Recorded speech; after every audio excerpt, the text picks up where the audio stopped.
So, good morning, ma'am. My name is Tata M. Zamora from BSF 2A.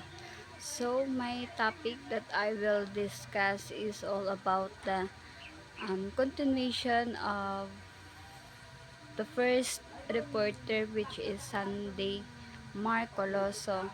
And the topic that I will discuss is all about the density, sound, and light. Density. Density is the mass per unit volume, measured in grams per cubic centimeter.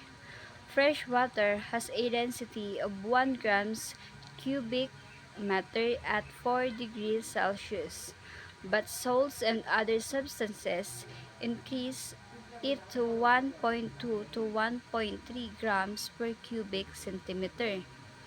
Seawater density can be increased by reducing temperature, increasing salinity, or increasing pressure.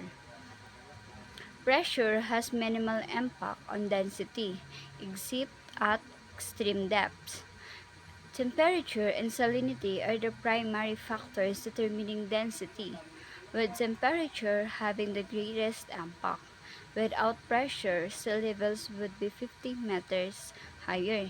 So, bali, ang density is may ara siya nga formula, which is the grams per cubic centimeter. Ang fresh water is may ara siya nga density of 1 grams per cubic centimeter at 4 degrees Celsius.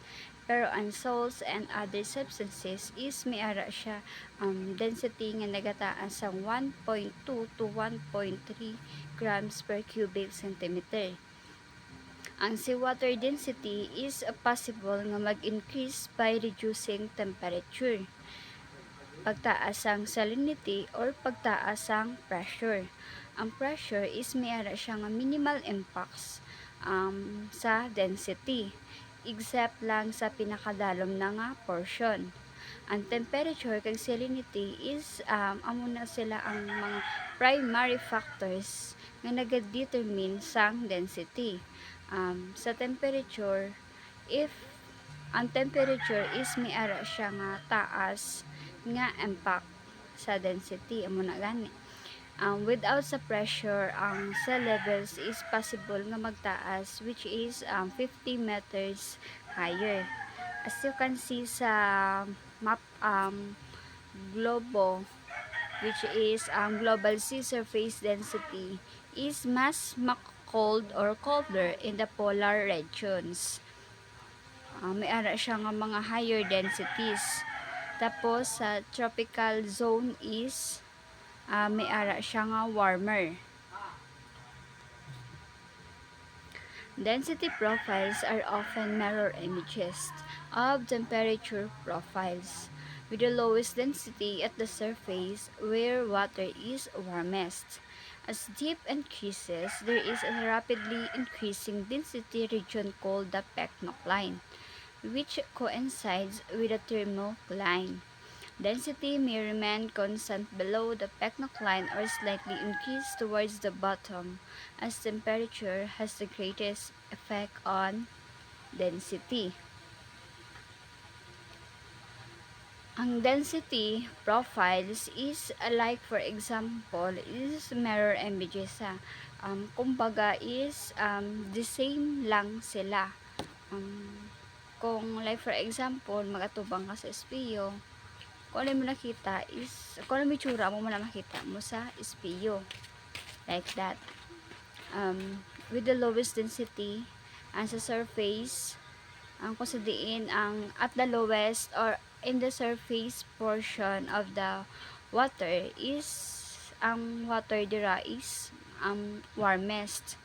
As nagapadalom or nagadalom is may ara siya nga possible nga increase ang density. Syempre taas na nadira ang pressure. Amo na siya ang ginatawag nga Pecnoch lines. As you can see sa photos, ang Pecnoch line is amo na siya kung sa aton ginatawag siya nga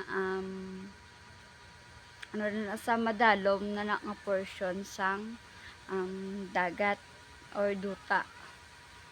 kung sa diin nga ang thermocline kag ang pecnocline is nagatabo or nagakaisa. Ang density dira is maga-remain constant below the pecnocline or slightly increase towards the bottom. Ang kung sa diin nga ang temperature is may ara siya dako nga effect sa density. The profile depicts a stable state with a warm, low density layer atop a colder, denser layer. If denser water forms at the surface, it would sink to the bottom and be replaced by less dense water at the surface. This vertical movement is called thermohaline circulation, determined by the temperature and salinity. Ang thermohaline circulation is gina-determine niya siya sa duwa, which is the temperature and the salinity. And the thermocline and pecnocline create a stratified water column. Ang thermocline kag pecnocline is nagahimo sila sang may ara nga water column or portion, preventing mixing water warmer, less dense surface water and colder, denser bottom water. This prevents nutrient-rich deeper water from reaching the surface for primary production. Sa dira nga portion kung sa diin nga may kaka-create na siya nga water column, dira na da gina-prevent ang pagmix sang between sa warmer water kag matugnaw and denser bottom water. Kung sa diin nga gina-prevent ini ang nutrient nga damo siya nga nutrients sa deep water portion for the primary production. Temperature and density also vary regionally. In the tropics, surface water is warm and low density, separated by a thermocline. In the tropics portion, ang water is warm kag nubo iya density kung sa diin gina-separate ini sa sang thermocline, preventing nutrient rich water from reaching the surface. This leads to low productivity. In high latitudes, uniformly cold water at all depths results in the little density stratification.